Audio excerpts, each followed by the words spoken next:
প্রিয় ছাত্রছাত্রীরা, আমি সোমা চক্রবর্তী। আমি চলে আসলাম আজকে একটি নতুন ভিডিও নিয়ে। আজকে আমি পড়াবো তৃতীয় শ্রেণীর নিজের হাতে নিজের কাজ। নিজের হাতে নিজের কাজ যে কবিতাটা আছে, এই গল্পটা আছে, সেই গল্পটাতে আমি আজকে অনুশীলনীটা তোমাদের সাথে আলোচনা করব। নিজের হাতে নিজের কাজ এই গল্পটিতে কিন্তু কোনো লেখক নেই, এটা হয়তো কোনো সংকলিত থেকে নেওয়া হয়েছে। দেখো, গল্পটির মূল বিষয়বস্তু যে একটা স্টেশনে এসে ট্রেন দাঁড়ালো, একজন ডাক্তারবাবু নামলেন, ব্যাগটা নিয়ে সে কুলিকে ডাকলেন। ব্যাগ নিতে সে লজ্জাবোধ করছিল, তাই সে কুলিকে ডাকলেন। কুলি তখন ঈশ্বরচন্দ্র বিদ্যাসাগর গিয়ে ব্যাগটি নিয়ে রাখলেন, কিন্তু তিনি কোনো পারিশ্রমিক নেননি। এটাই হচ্ছে এর মূল বিষয়বস্তু। প্রশ্নে দেখো কি আছে, একজন ডাক্তারবাবু কিভাবে সমাজের সেবা করে থাকেন। একজন ডাক্তারবাবু কিভাবে সমাজের সেবা করে থাকেন। একজন ডাক্তারবাবু অসুস্থ মানুষের চিকিৎসা করেন, তাদের ওষুধ দিয়ে রোগ সারান ও সমাজের সেবা করে থাকেন। কোথায় কোথায় কুলিদের কাজ করতে দেখা যায়। কুলিদের সাধারণত রেল স্টেশনে, বাজারে, হাটে এবং বাস স্ট্যান্ডে আর বড় বড় বাস স্ট্যান্ডে কাজ করতে দেখা যায়। দেখতে পাচ্ছ প্রশ্নগুলো কী হবে। বাঙালি ডাক্তারবাবু কোন স্টেশনে নামলেন। দেখো, বাঙালি ডাক্তারবাবু কোন স্টেশনে নামলেন প্রশ্নটা আছে, তার উত্তরটা হবে বাঙালি ডাক্তারবাবু কারমাটার স্টেশনে নামলেন। তারপরে দেখো কি প্রশ্ন আছে, সবই তোমাদের এই অনুশীলনীতে আছে, আমি শুধু উত্তরগুলো টুকে দিয়েছি। গল্পে কুলিটি ডাক্তারবাবুর ব্যাগটি কিভাবে বয়ে নিয়ে গেলেন।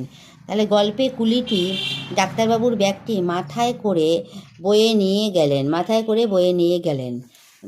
ডাক্তারবাবুর ব্যাগটি নিয়ে কুলিটি কোথায় তুলে নিলেন।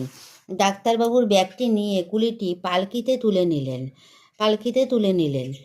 সবই এখানে লেখা আছে। কুলিটি তার নিজের নাম কি বলেছিলেন। কুলিটি তার নিজের নাম কি বলেছিলেন। কুলিটি তার নিজের নাম বলেছিলেন ঈশ্বরচন্দ্র শর্মা।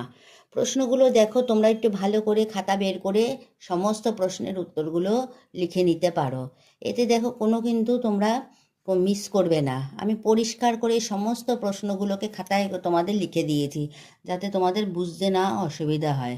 তোমরা নিশ্চয়ই আশা করছি বুঝতে পারছো।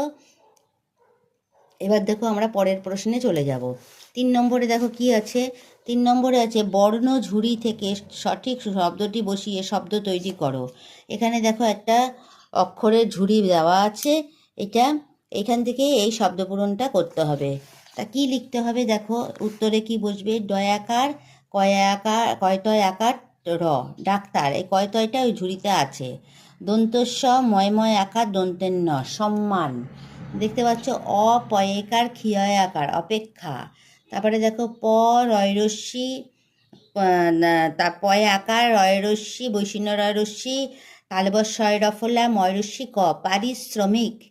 দেখতে পাচ্ছ সবগুলোই ঝুড়িতে পাবে। ল বর্গ জয় জয় রস্যি ত, লজ্জিত।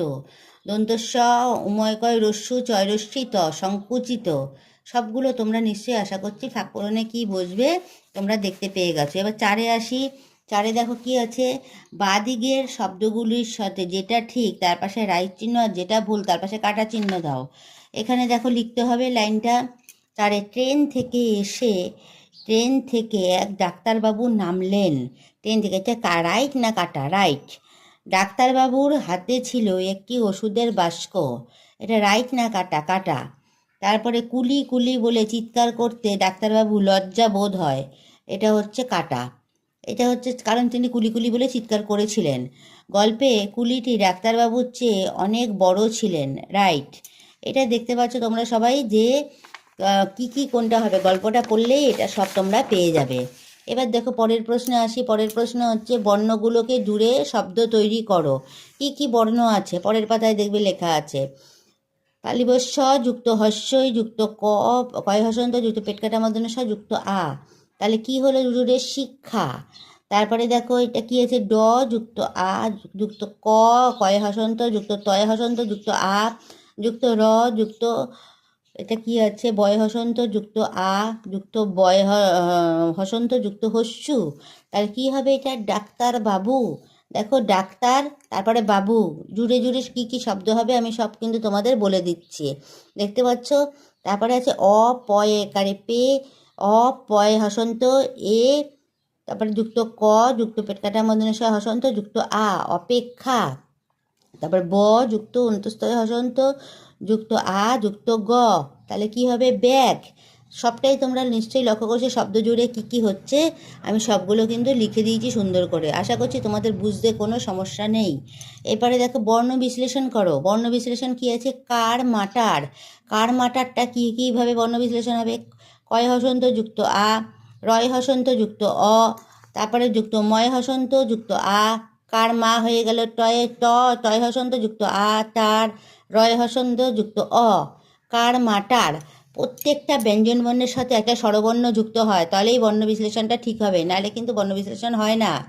তারপরে দেখো পারিশ্রমিক, পয় হসন্ত যুক্ত আ, আর তারপরে রয় হসন্ত যুক্ত হস্যই, তারপর তালিবস্বয় হসন্ত যুক্ত র, তাহলে কি হলো? পারি হয়ে গেল যুক্ত অ, পারিশ্র, তালিবস্বয় রফলা, তাহলে তালিবস্বয় রফলাটা কিসে আসে? তালিবস্ব যুক্ত র যুক্ত অ, তালিবস্বয় রফলা হলো ম যুক্ত হস্যই, ময়ূরশ্রী কয় হসন্ত, পারিশ্রমিক। তারপরে দেখো কি হবে? ঈশ্বরচন্দ্র, ঈশ্বরে কি হবে? দীর্ঘই যুক্ত তালিবস্বয় হসন্ত যুক্ত রয় যুক্ত র আছে, তালিবস্বয়ে বয় আছে, তাহলে দীর্ঘইটা হচ্ছে স্বরবর্ণ, তার সাথে কিছু জোর হয় না। তালিবস্ব যুক্ত ব যুক্ত অ, তালিবস্বয় বয় যুক্ত র যুক্ত অ, তাহলে ঈশ্বর হলো চ যুক্ত অ, চ দন্ত ন যুক্ত দন্ত ন যুক্ত দ যুক্ত র যুক্ত অ, ঈশ্বরচন্দ্র। দেখতে পাচ্ছ সবটাই তোমরা কিভাবে দেখানো হচ্ছে। স্টেশন, দন্ত স যুক্ত ট যুক্ত এ, তালবস্য যুক্ত অ যুক্ত দন্তের ন যুক্ত অ, স্টেশন। সবগুলোর উত্তর কিন্তু দেখো ভেঙে ভেঙে করে দেওয়া হচ্ছে। ক্ষমা, ক্ষমাটা কী হবে? ক যুক্ত পেটকাটা মধ্যনের সাথে আসে ক্ষিয় যুক্ত অ, তাহলে খ যুক্ত ম যুক্ত আ, ক্ষমা। দেখো পরিষ্কার করে কিন্তু প্রত্যেকটা বর্ণ বিশ্লেষণ করে দেওয়া রয়েছে। এরপরের চ্যাপ্টারে 7 নম্বরে কি আসছে? 7 নম্বরে আসছে দেখো উপস্থিত হাজির, শব্দের অর্থ। শব্দের অর্থ 7 নম্বরেরটা পড়তে হবে। কি আছে দেখো 7 নম্বরটা পড়ে কি আছে আমরা বার করব। 7 নম্বরটা একই শব্দের অর্থ লেখো। একই শব্দের অর্থ কি হবে? উপস্থিত হাজির, ক্ষুদ্র ছোট, মর্যাদা সম্মান, কুণ্ঠিত সংকুচিত, তারপরে আছে কি? থলে ব্যাগ। তাহলে বুঝতে পারছো কীভাবে তোমরা লিখবে বা কীভাবে একই শব্দের অর্থ। বিপরীত, বিপরীতটা কি আছে 8 নম্বরে? দেখো বিপরীত, বিপরীতটা কি লিখবো? সম্মান অসম্মান, লজ্জা লজ্জাহীন বা নির্লজ্জ, দুটোর মধ্যে যে কোনো একটা দিকে। শিক্ষা অশিক্ষা, উচিত অনুচিত, সংকুচিত প্রসারিত। তাহলে বুঝতে পারছো যে কোনটা হবে বিপরীত। এরপরে যাব আমরা বাক্য বাড়াও। বাক্য দেখো কি আছে এখানে আছে বাক্য বাড়াও। বাক্য বাড়াওটা কী হবে? নয়ে দেখো কুলি হাজির, কোথায় হাজির সেটা লিখতে হবে। ডাক্তারবাবু, আমার ডাক্তারবাবু ডাকার সাথে সাথে স্টেশনে কুলি হাজির। তোমরা দেখতে পাচ্ছ আমি তৃতীয় শ্রেণীর আজকে বাংলার যে অনুশীলনীটা নিয়ে আলোচনা করলাম, তাতে তোমাদের অনেক সুবিধা হবে।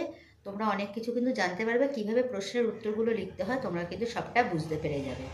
আমি দুটো পার্টে করে দিয়েছি, পার্ট 1 আর পার্ট 2। তোমরা সমস্ত প্রশ্নের উত্তরগুলো খাতায় দেখে ভালো করে লিখে ফেলো। যদি তোমাদের পড়ানোটা আমার ভালো লেগে থাকে তাহলে তোমরা একটা লাইক শেয়ার কমেন্ট করে আমার চ্যানেলটিকে এগিয়ে নিয়ে যাও আর সাবস্ক্রাইব করে দিও।